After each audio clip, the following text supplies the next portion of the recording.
Hello fellow sim racers and welcome to another tutorial for Assetto Corsa Competizione. Today we're going to be talking about endurance racing because endurance racing is getting more and more popular in Assetto Corsa Competizione. So we're going to be talking about how to get involved, some tips all around, where to choose from the endurance races and so on.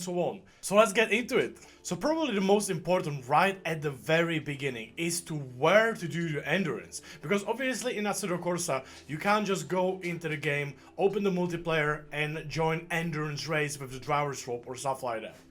So basically you need to find a community or some website where to sign up for these races. Now right now I'm going to be talking about my personal preferences, where I am racing currently and why I enjoy it and where I'm doing it so much. So basically right now number 1 and number 2 on my list is 100% the Sim Grid community. Very simply, it's very easy to sign up. You have a huge community created by David Perel. I was supporting them at the beginning very much and I really like to get involved with them. They have a lot of drivers for racing from the beginners, from the rookies until like a super pro and esport racing. So there's like a lot of things you can choose from, especially in the endurance. It's very simple there. The website works very simple, very nice. You just have to connect your Steam, because that's the most important when you do if you want to do drivers swap racing in Assetto Corsa. I want to say how it actually works. So you basically have a server and you have an entry list for the server, and they have to put into the entry list they have to put your Steam ID to specific car and a number. So you choose, like, let's say Mercedes AMG car number 39 with some livery, and it's gonna be me driving and I'm gonna be driving with Valentine. So we will have 2 drivers for endurance race. I'm gonna be number 1 driver, he's gonna be number 2. That's very important as well. We're gonna be probably talk about it later. And the admin or the creator of the event has to put both of your Steam IDs directly for the car on the entry list. So that's why the Sim Grid is very simple. It is because you as a driver, you just go on a website, you create a profile, connect it, add your Steam, and when you sign up for the race, you just add you and the driver number 2. Well, my second favorite right now is a Race Club International. I was since the beginning on this community and they are very friendly, very nice. Everything is like super for the rookie or beginner drivers. I know I say rookie wrong, but let's say beginner drivers and average and like pro drivers. It's like very easy, very nice. I really like the whole community is like very friendly. The admins are super nice and friendly as well. We let RCI organize for us already 2 endurance races, the 12-hour Mount Panorama with Jimmy Broadbent, 9-hour of Imola, maybe twice actually the Mount Panorama already, and yeah, everything worked perfectly. So they are having like also driver swap leagues, driver swap racing, or special events for like 6-hour Monza and so on. Then obviously we have, for example, Apex Online Racing, there's Race Department, and then there are communities like Chris Hay community who are creating their own endurance races, their own endurance racing. It's quite hard to organize or create the endurance race because obviously you have more drivers, more stuff, you have to make sure everything works, but it's super tip top. So basically for me on my list right now, I prefer personally as a driver because it's so easy to connect or to sign in. I'm using the Sim Grid and the RCI because I really prefer them. Then sometimes I join like some special events from other communities, but it's something a little different. So you as a driver, you probably saw somewhere like interesting race that you would like to sign up for. Let's say it's gonna be on a Sim Grid, for example, and you say 6 hours of Monza. So you have your friend, let's call him Valentine, and you're like, okay, Valentine, I would like to race with you this 6-hour race. I really prefer Ferrari, for example, so I heard it's like a very nice car, so can we use that? And he's like, yeah, whatever, you know. You go on a website, you sign up, and then that's basically done. The most important, guys, and the stewards and everybody organizers always tell you, practice how it actually works with the driver swap and how it actually works. So basically, you have a number 1 driver, let's say it's gonna be me, and number 2 driver. It's very important to remember this because the number 1 driver for the race server has to always sign or join first. When he gets on the server, the second driver can join. Make sure to be very careful with this because it's very dangerous when, for example, you have a disconnection or something like that. It's very important to be very careful to make it in the right order, especially if you have 3-4 drivers, you know. It's basically if the first driver gets on the server, it doesn't matter. If the first driver gets on the server, he will tell you on the TeamSpeak. The number 2, 3, 4, 5, 6 driver can join in no matter what order, you know. The first driver is always the most important. He's basically creating the team or creating the grid slot, you know, for the server. I'm joining the server. Okay. I'm on the server. I even press drive. And went back to pits, so you can join. Okay. So there you get it on the server. I really recommend going for the practice server because always in these events you have like it's endurance, so basically a week ahead you have some practice server. So you go on the practice server, you can see on the top left of the screen, you can see you are connected or driving basically, and then you can ask your teammates to join and you can see they are agreeing, they are connected. So on most of the websites, same with RCI, it's basically always working. You just have to give the right Steam ID. If it's not working, you probably gave the wrong Steam ID, you know, or you join in the wrong order. When you are on a server, it's very simple. The number 1 driver will just load the setup. He can drive. Let's say he's doing the quali and starting the race. That's the easiest scenario. He just drives around the racetrack and he's doing everything, and all the other drivers are just spectating, connecting to the server. You just connect like a normal and is usual if you are a second driver or third, fourth driver. So then we have a start of the race. The first driver is driving for the first hour of the race, and then he decides to go to the pits, and the next driver is gonna be Valentine. So you go to your pit menu and you choose whatever driver is gonna be driving next, you as a driver. So you have to do it in your MFD button. Be very careful on that because it resets. So make sure, let's say in your in-lap, when you're going to the pits, select the next driver. It's gonna show like requested on the top. That basically means, okay, everything is correct, you know. Then you go to the pit stop, you do your pit stop, it's gonna be countdown. You will tell your teammate the countdown, you know, 30 seconds to go, 20 seconds to go, 5, 4, 3, 2, 1, go. And your teammate will automatically jump into the car. Make sure to tell him to press drive as well before, so he's like spectating properly, you know. It works very nice and very easy in this, you know. Obviously sometimes there are mistakes and problems, but basically as a number 1 driver you have to request or select the driver. The other driver meanwhile is watching on the server. He's just ready, he pressed drive, he's in your car. Important, if he's not in your car, because sometimes you join the server as a second driver and for some reason you're watching, like spectating some other car. Very simple, hold shift and arrows and you can swap to different cars, so you can get like, you go through the order and you'll get to your car, and it's very nice, simple as that. And that's how you do the driver swap. Very simple and very easy, but mistakes obviously can happen. Especially usually the problem is that the number 1 driver hasn't requested or like chosen the other driver, or yeah, that's basically it. He's chosen the wrong driver, you know. That's mostly the problem. What happens, that he stays in a car or stuff like that, you know, or he chosen the driver who's not connected on the server. Be careful on that. So I think that covers how to get involved right at the beginning with the Android. So you find your community, your teammate, your car, you sign up for the race, then you definitely go for like a practice just to check if your connection is working. There's also a code you can write to the text. So let's say I join as a number 1 driver because I'm written in the entries as a number 1 driver. I join the server. My second driver joins the server after I tell him he can join, because you have to be on the server already. He joins the server and there is a code. I'm gonna leave it below so you can see it right now, which as the number 1 driver you can write in the game in the chat and it will swap in a pits. So you don't have to like drive out from the pits and back and change the driver or something like that. You can just write it in the chat. It's going to change to the driver number 2, you know. So let's say I joined the server first, but my teammate is starting the race or doing the qualification. He's doing quali, let's say.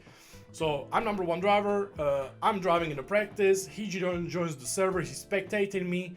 I go to pits, write that, what I wrote before. I can't, it's just, hey, whatever it's called, add swap driver number 2, 3, 4, 5, and you will give him the car. He will do the qualification. In the end of the qualification, he will write again the same thing, but he will write driver number 1, and you will be back in the car and you'll be starting the race, for example, if it's allowed on the server. So I think that basically covers the how to get into the endurance. Just find a community car, your teammate. I really recommend for the endurance, guys, find teammate which is similar pace as you, is like similar experience as you. I also recommend picking like not crazy people, you know, so it's not someone who like ruins your race right away. Obviously it's hard to tell, so I recommend friends, you know, it's always good. Or find some drivers market, we have it on Discord, or just ask someone to drive with you. And it's very, I don't know, I think it's better if you drive with someone who's like similar mindset as you know, like, and same pace as well. It's like, yeah, you can get annoyed when you drive with a teammate who is 4 seconds slower or who is crashing everyone all the time, you know. So I think put some effort into that as well, because if you are both 2 seconds of the pace, you can still have great fun together, you know, you're just driving that race together. So yeah, you find driver, you get on the server, you sign up, you know, you have to have the correct Steam ID. I can tell you exactly where to find it, but usually most of the communities like Simulated already have it connected with the Steam, so it's very simple. You don't have to do much effort, you know. The most important is to sign or join the server as a driver number 1, 2, 3, 4, you know, after you. And check if you are connected, you know, like the top left screen is really important that you are driving and your teammate is connected, as it's green, you know. If it's working in the practice, it's gonna definitely work in a race server as well. And then basically when you drive, your teammate is on the server and you go into the pit stop during the race and you change the, you know, you change that he's requested. I usually do it on an in-lap, let's say, like, because when you do it like 10 laps before, sometimes it can reset, you know, so be careful on that. So do it on an in-lap.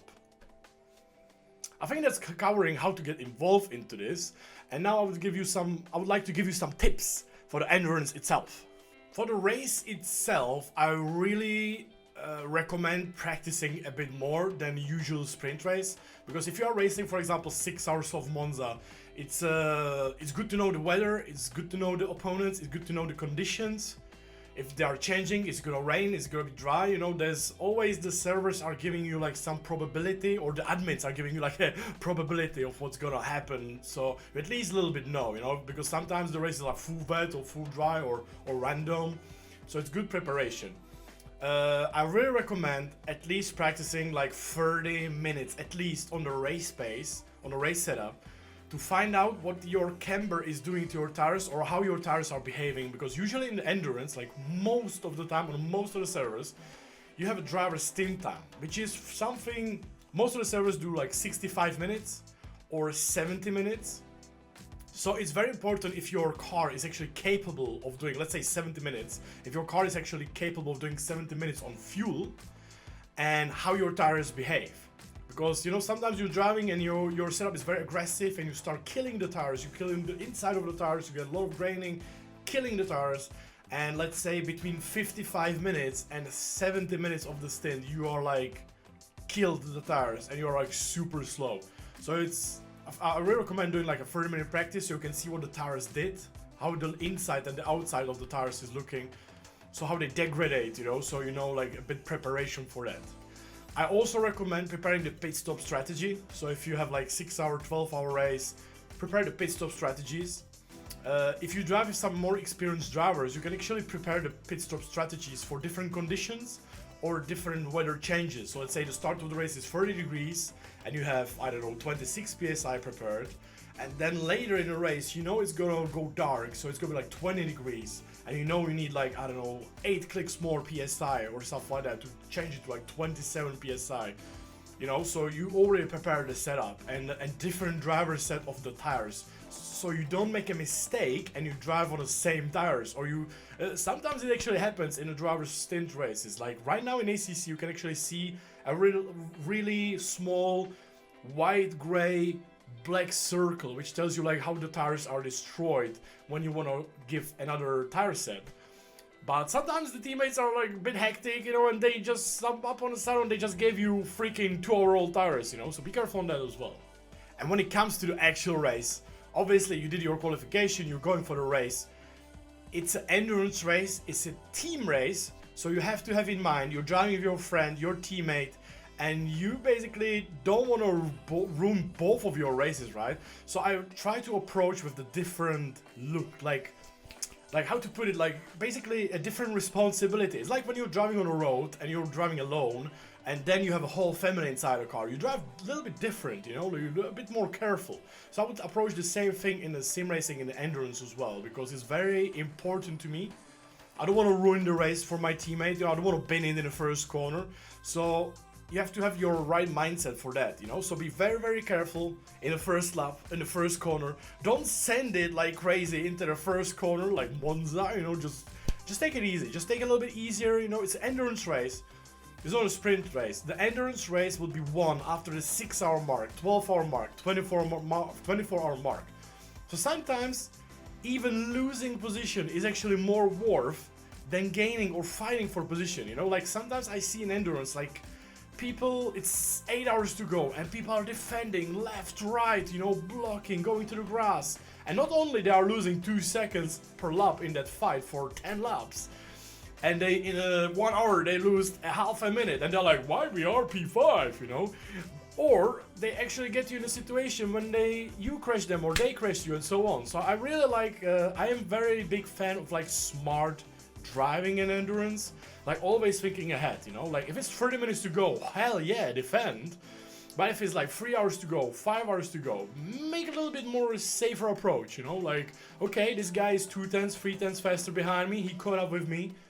I'm not gonna fight him, I'm gonna let him go. I'm gonna stay with him, save a little bit fuel, save the tires, and in the end, I will get him in the next hour, you know, because my teammate is faster, for example, or I have a better strategy or stuff like that, you know. So I think it's very important. This is the beauty of the endurance. Like in a sprint, you go 110% in, you know, but in endurance, it's like it's right here a lot as well, you know. The pace is great, obviously, matters as well, but the rest stuff is important as well, you know. If you're driving endurance, one of the things I completely forgot is prepare yourself. I don't know how long will you drive, but compared to normal race, you can spend 3 hours, 6 hours in total, 8 hours, 12 hours in your rig, in your chair, or stuff like that. So be sure to have good oxygen, you know, open the window, get water, maybe get something to pump you up, you know, some fruit, some, I don't know, chocolate, whatever. You know, what helps for you, you know. So it's very important to keep fluids up, even though you're doing just the sim racing in your room, you know. You can get dehydrated and you can get like low sugar level and so on. So it's very important to know your body, know yourself, so you don't drive with the headache or stuff like that, you know. So drink, eat, so on, you know. It's very, very important. People are like, no, I'm just sitting behind a computer, it's all good, you know. And then after 4 hours they're like, oh my god, my headache, you know, and I'm tired and so on. So I always prepare, like I have like a 1 liter glass of water. I take Coca-Cola as well for my sugar because I'm streaming, so I talk a lot. And then usually during the races, especially during the endurance races, I eat as well, you know, like every 3 hours, you know. I mean, I don't do what I do in my streams. I eat burgers and such when I do 24-hour race, but you can eat, bananas, apples, you know, chocolate, whatever suits you best, you know, whatever like keeps you on the level, you know, because you need to focus. It's like, guys, don't forget, you have to focus so much, like 2 hour stint. It's actually very exhausting, you know. So be careful on your health. It's very important, and you will notice that you will actually enjoy the race even better when you're like fit for it, you know. Obviously, don't shit yourself while you're driving, alright? In terms of disconnect, like for example, I'm driving and my teammate is watching, and I'm number 1 driver, my internet goes down and I disconnect, I get kicked from the server. Your teammate needs to leave the server as well, so there's no one from your team on the server, and you as the number 1 driver has to rejoin. So even though it takes 5 minutes or 6 minutes, you have to wait for driver number 1, because otherwise it will duplicate your car and you will lose everything, okay? Please just make sure to be careful on your tires, you know, so think ahead. What is the conditions gonna be, you know? If it's like 8-hour race, is it gonna go to the dark? Is it going through the dark? Is it starting in the morning? You know, the tires will go up. So make sure to prepare the brake ducts. The brake pads, oh my god, great question. Forget about brake pads number 4. They don't exist in the game, it's useless. So we have brake pads number 1. I recommend them for 90-minute race, tops. Sometimes on some tracks you can survive 2 hours, but I do not recommend it, because you never know. Maybe you can test it yourself, but I saw races where 2 hour was okay with brake pads number 1, but sometimes on some tracks they died after 1 hour 40 minutes, you know, so be careful on that. Brake pads too, they can survive. They are the most used. We are using them for most of the races, especially the 24-hour races. The brake pads too survive 12 hours. Sometimes less, sometimes more. When we drive 24-hour races, we usually drive, or my team actually, drives on brake pads too. And after 12 hours, we change the brake pads. It gives extra time in the pit stop, but it's how like most of the people do it, you know, because the brake pads 3 are really weak. You usually use them in the rain, but not for the endurance itself. About the Mutliclass racing, I mean the Mutliclass is absolutely the brilliant thing in Assetto Corsa Competizione. You can drive with GT3, GT4, Porsche Cup, Super Trofeo, and it's fantastic. I really like GT3, GT4. If you are a GT3 driver, be extremely careful because the GT4 has way lower downforce. So let's say on Silverstone, when you go like into Stove Corner, the GT4 carries way lower speed, so it can actually overtake from the outside very nicely. But be careful on the big gaps in terms of speed, you know, like the approaching speed, so you don't dive GT4 every single corner. Think ahead. So instead of diving GT4, just wait a little bit and have a better exit or stuff like that, or go from the outside, because GT4 cannot change the line that easy as you can, because they way lower downforce overall. If you are a GT4 driver, it's basically opposite. Just be careful on the mirrors, you know, don't do any sudden moves, just basically focus on your line and let the GT3s overtake you, you know? And yeah, I'm trying to figure out, I'll probably think of something in the comments, guys. If you have anything you would like to add into the endurance racing, let me know. Make sure to have a lights button on, make sure to have a pit limiter on. The MFD button that actually allows you to change the pit strategies and everything is the most important button. Do not forget about that, otherwise you're screwed. Thank you very much, Jimmy. And yeah. Like always, it's important when you have like a bit more experienced driver in the car than the other. It's very important to know the game, you know, what the pressures are supposed to be and so on. 27.5, 27.7 pressures in the dry, 30 pressures for wet tires, you know, and be careful on the brake ducts. I really recommend going for a little higher brake ducts usually, because obviously it will make your car a little slower, but on the other hand, you will cool down the tires more when the weather changes and so on. So I hope it's everything I said, because there's so many things we can add. And if you have any things you would like to add, guys, make sure to write it in the comments. Let me know if this was useful to you and I should supportly continue with these type of videos. And yeah, I'm just thinking if I forgot something. I probably forgot something. So yeah, thank you so much, guys, and thank you so much for enjoying the endurance races in Assetto Corsa Competizione, and see you in the next video. Make sure to leave a like and subscribe, guys.